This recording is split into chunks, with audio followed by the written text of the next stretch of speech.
Hi, everybody. Yeah, I'm back. I guess this is kind of going to be my journal, or whatever you want to call it, my diary. It's the only way I can explore all the feelings I have inside, because I want to know where they came from, why I feel the way I do about things. And I don't know, get it all out before it's too late. I mean, if I get another 20 years in this life, it will be amazing. But honestly, knowing how I'd be cared for once I become physically disabled completely,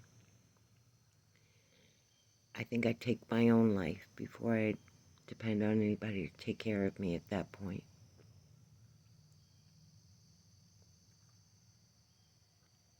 And I think that's how my mother felt at the end. She was stuck with the child she didn't raise to take care of her, and I failed miserably.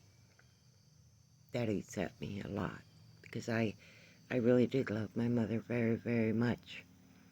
And every time I look in the mirror, I see her. I see my grandmother. But honestly, those are just reminders of how badly I failed. My mother and I have different views on life.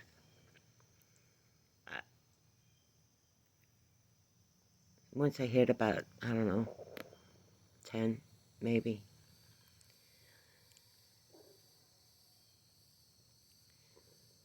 my view on things really began to change. You're coming out of kid years, little kid years, where all your ideals are driven and created by what you see around you. And I don't know. I took care of my mother for over a year, almost 2. And she was in the last days of her life, and asked me, didn't I want to live longer? Didn't I want more? No. I was the wrong person to ask. She had no idea what my belief system was, because she never really had conversations with me. And if she didn't like my responses to things when we did talk, she took them so personally. And my belief system wasn't based on hers.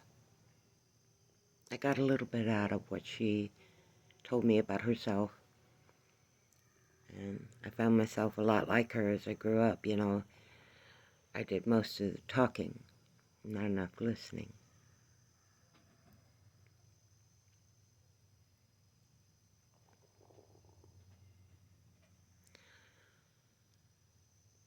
But I had already felt like a failure when she asked me that. It was like the last 2 weeks of her life.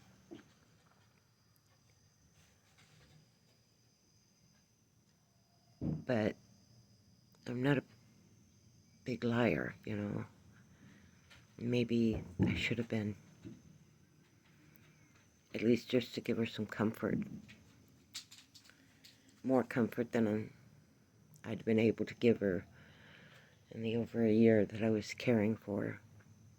I was away from my family, and it was self-destructing and imploding. And I couldn't stop any of it. I couldn't intervene to keep it from going worse. My husband was going off the deep end. My son and his wife were trying to kill each other.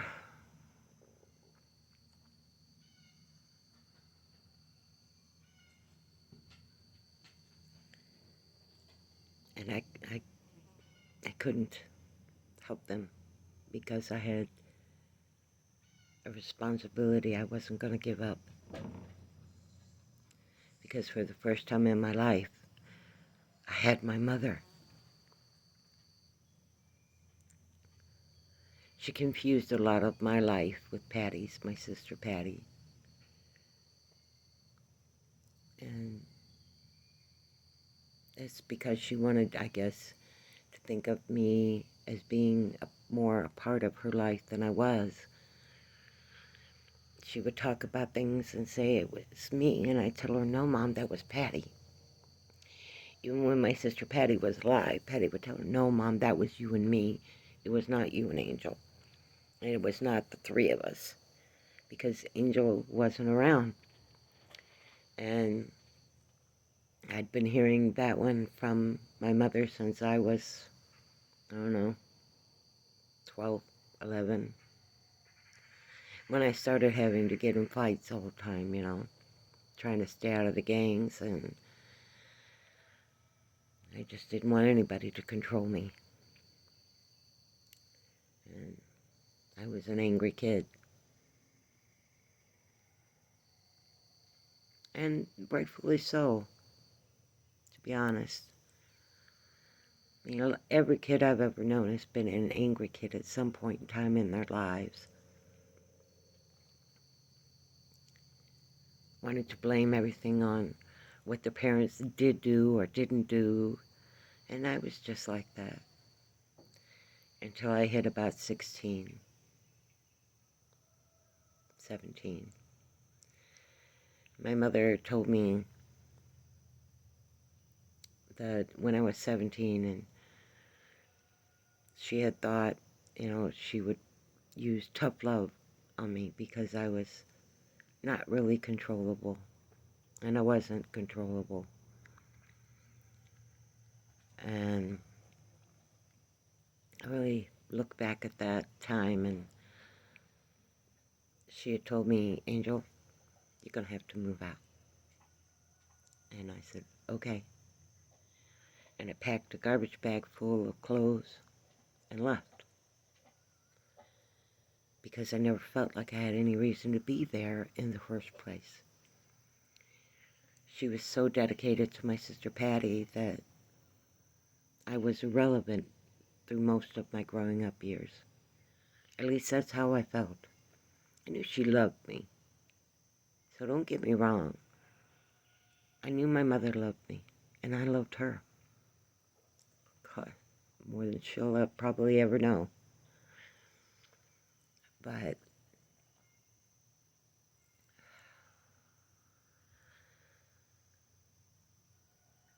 she was never my savior. I very rarely ever turned to her for help, and when I did, it never turned out well. Kind of like when my sister and I would be together, it never turned out well.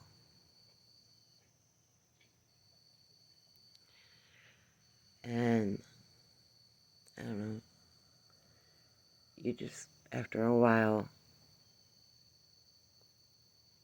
learn, yeah, it's not a good thing. The last years,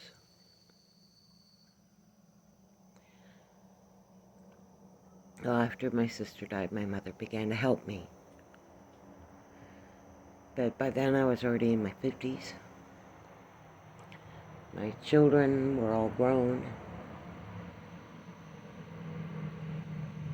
trying to find their own ways through a world of darkness.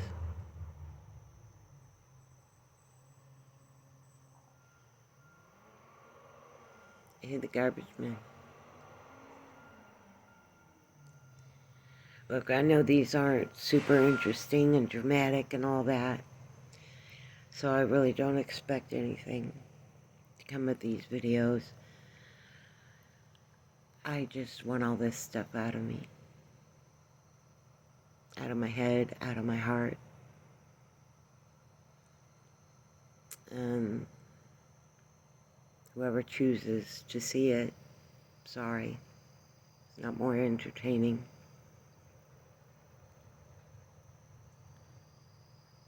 It's just life. And when you're young, you know, you think you can bear it all. Bear the weight on your shoulders. And you can when you're young. But not when you get older. The weight can become too much. And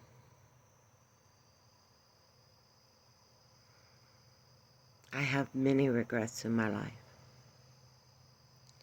Mostly are things that I've said more than I've done.